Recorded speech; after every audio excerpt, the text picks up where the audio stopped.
Fuck me! Shit! Bobby, yes. I'm looking for someone to take control of this disgusting, embarrassing mess. He doesn't give a fuck. He's dreaming. He's standing there pissing his pants looking for his tartar, caviar, white chocolate crap. And he's just running around like a toilet brush.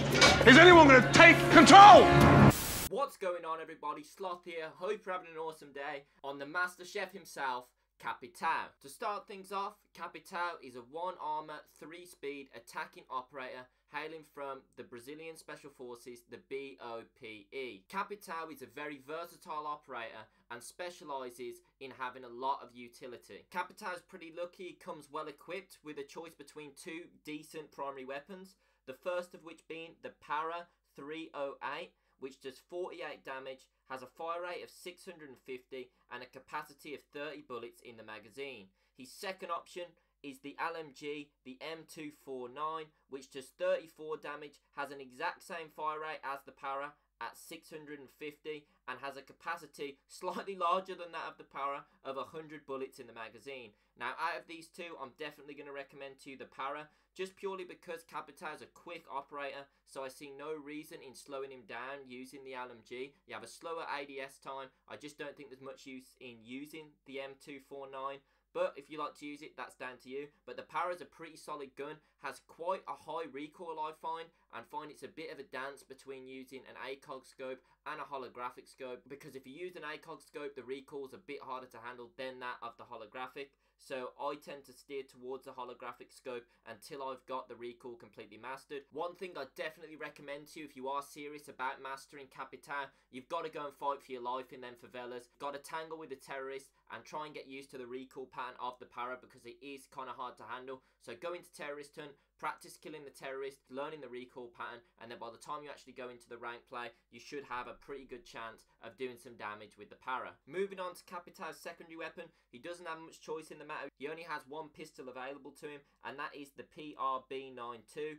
I tend to like using a silencer on this pistol just because I like to try and be stealthy with my secondary weapon. If I want to take out a camera, whip out the secondary weapon, you're not going to get found out. Plus, this pistol's pretty solid, it does the job, but there's nothing really too special about it. Now, Capitao used to have access to frag grenades. Sadly, he doesn't have that anymore, but he has the choice between a stun grenade and a claymore. Now, I would recommend going for the claymore in this situation because Capitao already has so much utility available to him with the asphyxiating bolts and with the smoke grenades that his kit comes with. I don't really see the point in running with another kind of stun option.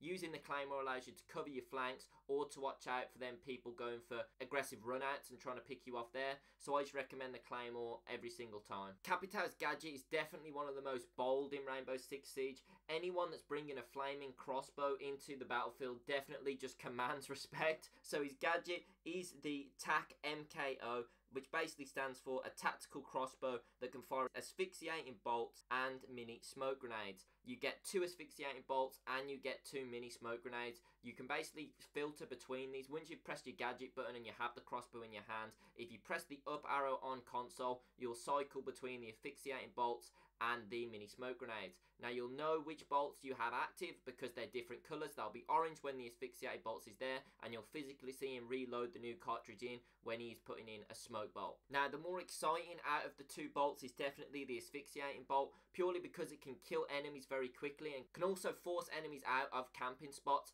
And it's really, really good for locking down enemies who are camping. Basically, if you see an enemy who's cowering in a corner and you can't quite get an angle on them, if you're able to fire an asphyxiating bolt at the wall behind them generally, you're going to be able to get that fire to surround them, which is, if they stay there, they're 100% going to burn to death and get absolutely cooked. Fucking bass is fucking raw!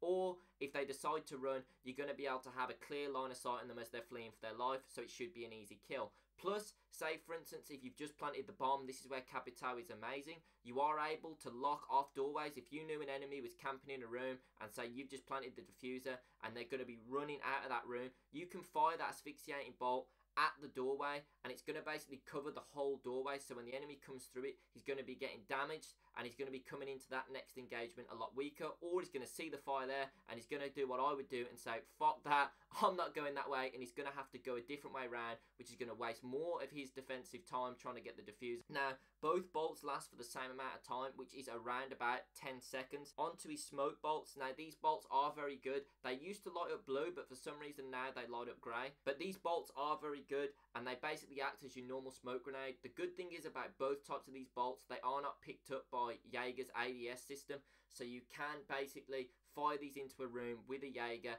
and have no fear of them getting shot out, which makes Capitao very, very valuable. If you are trying to push in, you haven't got a line of sight on the Jaegers and the clock's getting low and you need to get your team into that objective room, lay down some smokes in that area and you're going to be able to push into that room with a little bit more cover than you would have originally. Another good use for these smokes is obviously the fact that you are looking into the smoke. It's very difficult for you to see through it, but you can partially see through it. But when you're actually inside the smoke, you know, you literally don't have any chance. You can hardly see anything, so they're very good. Even if you see an enemy camping in the corner, you don't have the asphyxiating bolt left, but you want to push into the room. Instead of firing the smoke into the doorway, sometimes you can even fire the smoke at them and then run into a room. It can give you a split second, you know what I mean, to kind of make them lose track of you and then give you an advantage in that gunfight. Or you can just fire it at the door and run into that room, giving yourself a little bit of protection. But I definitely believe that both of these bolts are very, very useful when you are playing the objective with your team. If your team's able to get a defuse, for instance, on a bomb, or you're able to get into the room on secure area and you know that other enemies are roaming around the map,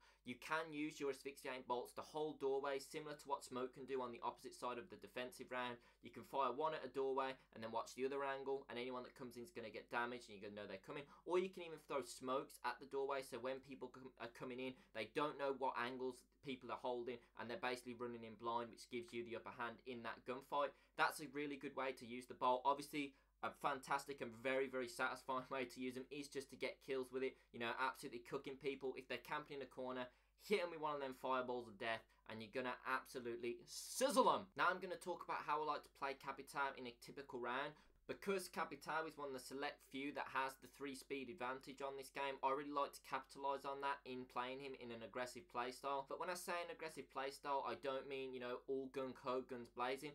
I like to typically take my time when entering the building. I like to leave a drone in the room I'm going to enter from, scout it out before I enter in it, and then drone the surrounding rooms. And then if I see anyone there, I like to waste no time breaking down that original door, bolting in and trying to basically get a quick jump on that enemy who might not be watching the angle that I'm coming from. Because Capitao has 3 speed, he does move quieter than other operators that have higher armor, so therefore you can kind of sprint towards enemies and they're less likely to hear you, therefore taking them out. But be very careful, you don't necessarily want to die early with Capitao purely because he has so much utility. Like smoke, he does get slightly more valuable, you know, the longer the round goes on. No, he's not as valuable as smoke is on the defensive side, but he does still get slightly more valuable if you're able to, you know, play the objective, if you're able to get into the room and secure it, or you're able to especially plant the diffuser. He becomes quite valuable in them situations.